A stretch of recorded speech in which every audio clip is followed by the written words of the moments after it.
আসসালামু আলাইকুম। সবাই কেমন আছেন? আশা করি সবাই ভালো। আলহামদুলিল্লাহ আমিও ভালো আছি। তো আজকে একটা নতুন রেসিপি নিয়ে আসলাম। আশা করি আপনাদের সবাই ভালো লাগবে।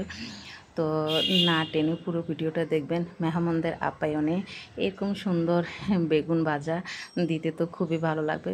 তো দেখুন আমি কিভাবে বেগুন ভাজাটা করি। আ এখানে আমি এই বেগুনটা কিন্তু প্রায় আমি ২ ঘন্টা পর্যন্ত মেখে রেখেছিলাম।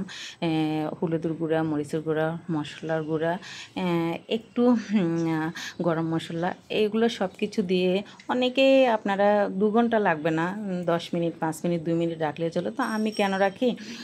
বেগুনের ভিতরে যাতে সব ধরনের মশলা প্লাস লবণটা খুব ভালোভাবে ঢুকে যায় সেজন্য। তো চলুন আমি এখন ফ্রাই করব বেগুনগুলো।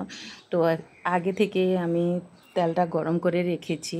তো এই তো এখন আমি একটা একটা করে সবগুলো বেগুন দিয়ে দেবো। তো এগুলো ভাজতে বেশি সময় লাগবে না, যেহেতু আমি আগে থেকে মেরিনেট করে প্লাস অনেকক্ষণ ধরে আমি ঢেকে রেখেছিলাম। তো এখন আমি বেগুনগুলো দিয়ে হালকা ভাজবো। ভাজলে এগুলো কিন্তু সফট হয়ে যাবে, সময় লাগবে না। এই তো আমার বেগুন অলরেডি হয়েই গেছে। এখন আমি কিন্তু উল্টিয়ে দেবো। তো হ্যাঁ, বেগুন ভাজতে ভাজতে আপনাদের একটাই কথা বলবো, আমার ভিডিওর কোনো অংশ যদি আপনাদের ভালো লেগে থাকে তো প্লিজ লাইক, কমেন্ট, সাবস্ক্রাইব করে দেবেন। আর যেসব আপুরা আমার পাশে আছেন এবং আমাকে এত সুন্দর সুন্দর কমেন্টস করেন, তাদেরকে তো অসংখ্য ধন্যবাদ।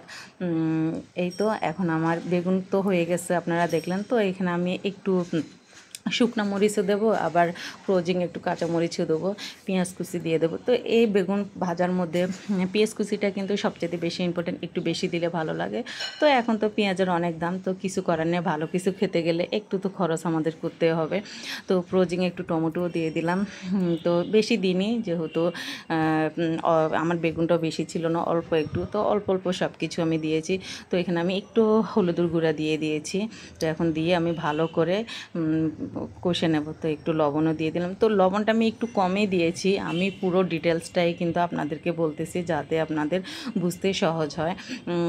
কেননা মেরিনেট করার সময় কিন্তু আমি লবণ দিয়েছিলাম, তো এখন আলগত আপনারা স্বাদ বুঝে কিন্তু লবণটা দিবেন। তো এই তো এখন আমার এটা কিন্তু খুব ভালো করে ভাজা হয়ে গেছে। এখানে কিন্তু কোনো পানি বা আর কিছুই দেওয়া লাগবে না। এই তো এখন খুব সুন্দর করে ভাজা ভাজা হয়ে যাচ্ছে। তো আমি তেলটাও কিন্তু বেশি দিইনি, যেহেতু বেগুন ভাজার ভিতরে কিন্তু আমাদের তেল থেকে যায়। তো এখন আমি ধনিয়া পাতাটা অ্যাড করে দেবো। পরে দিলে কি বেগুনটা নাড়াচাড়া করলে ভেঙে যাবে।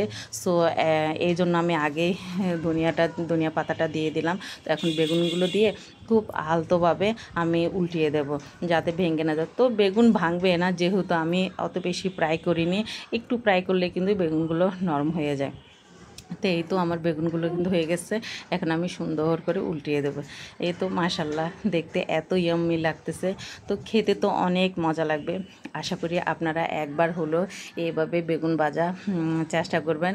আর এভাবে বেগুন ভাজা যদি মেহমানদের সামনে আমরা উপস্থাপন করি, তো ওনাদেরও অনেক ভালো লাগবে, অনেক মজা পাবে। তো এই তো আমি সবসময় এভাবেই করে থাকি, আমার ভালো লাগে, যেহেতু আমার বাচ্চারা এইভাবে বেগুন ভাজা খেতে খুবই পছন্দ করে। তো এই তো এত সুন্দর, খুবই ভালো লাগতেছে। তো আমার কিন্তু বেগুন ভাজাটা হয়ে গেছে। তো আমি এখন সার্ভ করে নিলাম। তো আজকের মতো এইটুকুই। সবাই ভালো থাকবেন, সুস্থ থাকবেন। পরবর্তীতে নতুন নতুন ভিডিও নিয়ে আসতে চেষ্টা করব। আপনারাও চেষ্টা করবেন আমার ভিডিও দেখতে। আল্লাহ হাফেজ, বাই বাই।